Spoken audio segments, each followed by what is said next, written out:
حضرت مولانا اشرف علی تھانوی رحمہ اللہ فرمایا کہ صحیح سلوک اور صحیح اس راستے پر طریقت پر چلنا اسی وقت ممکن ہے جب انسان اللہ تعالیٰ کے حقوق بھی ادا کرے، بندوں کے حقوق بھی ادا کرے۔ سچی توبہ کسے کہتے ہیں؟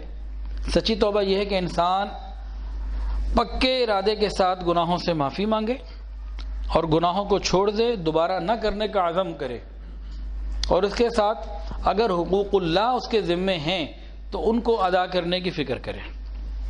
کیا مطلب؟ اگر نماز قضا ہیں، ایک آدمی کی 3 سال کی نماز قضا ہے، وہ استغفار کرتا رہے تو وہ معاف نہیں ہونی۔ نماز قضا کرنے کا جو گناہ تھا وہ توبہ سے معاف ہو گیا، لیکن اب یہ قرض ہے، یہ لوٹانی پڑے گی۔ ایک نماز کو قضا کرنے کا گناہ پتہ ہے کتنا ہے؟ 2,88,00,000 سال جہنم، ایک نماز کا۔ نہیں پڑھی، ناول پڑھ رہے تھے، کرکٹ کھیل رہے تھے، میچ دیکھ رہے تھے، کچھ اور کر رہے تھے، دکان پہ تھے، کاروبار میں تھے، کھانا پکا رہی تھیں عورتیں، نماز قضا کر دی۔ اس قضا کے عمل پہ توبہ الگ ضروری ہے، وہ استغفار سے ہے، لیکن قضا کا لوٹانا یہ الگ ذمہ داری ہے۔ حج باقی ہے یا زکوٰۃ باقی ہے تو دینا ہوگا، تو حقوق اللہ کو فکر کر کے ادا کرنا ہوگا۔ دوسرا ہے حقوق العباد، لوگوں کے حقوق، اس کو بھی ادا کرنا ہوگا۔ کسی کے پیسے دینے تھے، 3 مہینے میں لگا دیے 3 سال، تو توبہ سے وہ گناہ تو معاف ہو جائے گا جو تاخیر کر دی، نہیں دیے، لیکن جو کسی کا پیسہ دینا ہے وہ اس کو اتنا دینا پڑے گا جتنا لیا ہوا۔ 2 چیزیں ہو گئیں، ایک حقوق اللہ اور ایک حقوق العباد۔ حقوق العباد میں ہم زیادہ تر صرف مالیاتی حقوق کی فکر کرتے ہیں، دوسری چیز ایک اور ہے وہ بھول جاتے ہیں، وہ اس کی عزت اور آبرو۔ کسی کو گالی دے دی، کسی کو برا بھلا کہہ دیا، اس کی معافی مانگنا یہ الگ ضروری ہے۔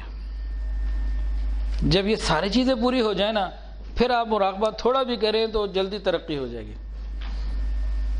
اس سفر میں ایک صاحب، ایک دن وہاں صلہ رحمی کے اوپر کچھ بیان ہوا مدینہ طیبہ میں، تو ہمارے گروپ کے ساتھیوں میں سے ایک ساتھی مسجد نبوی میں ملے، کہنے لگے آپ نے کل بیان کیا تھا نا صلہ رحمی سے متعلق، تو میں نے خوب غور کیا کہ میرے خاندان میں، میرے متعلقین میں کوئی ایسا ہے جو مجھ سے ناراض ہو حقوق کی ادائیگی کی وجہ سے، کوئی کوتاہی، کوئی ایسی بات؟ کہتے ہیں ایسا مجھے کوئی بھی نہیں ملا۔ پھر کہتے ہیں میں نے دوبارہ اور غور کیا، پھر تسلی سے اس کو سوچا، تو دوبارہ بھی میں اسی نتیجے پہ پہنچا کہ الحمدللہ مسجد نبوی شریف کے صحن میں گنبد خضرا کے سامنے انہوں نے یہ بات کہی کہ جب میں نے بہت بھی زیادہ دیکھ لیا نا تو مجھے الحمدللہ کوئی بندہ ایسا نہیں ملا کہ جو مجھ سے ناراض ہو، نقصان کسی کا میں نے کیا ہوا ہو، کسی کو برا بھلا کہا ہو، گالیاں دی ہوں یا کسی کا حق مارا ہوا، مجھے ایسا نہیں ملا۔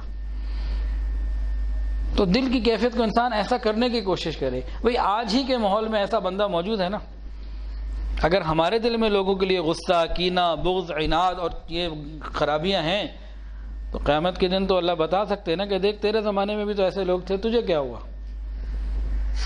یہ میں کسی پرانے زمانے کی بات نہیں، یہ موجودہ سفر کی بات کر رہا ہوں۔ دلوں کو ہم صاف کریں۔ تو آج ہم نے یہ فکر کرنی ہے اور ارادہ کرنا ہے کہ ہم حقوق کی ادائیگی کا اہتمام کریں گے، اس کے لیے جو بن پڑے گا کریں گے انشاءاللہ۔ ٹھیک ہے جی۔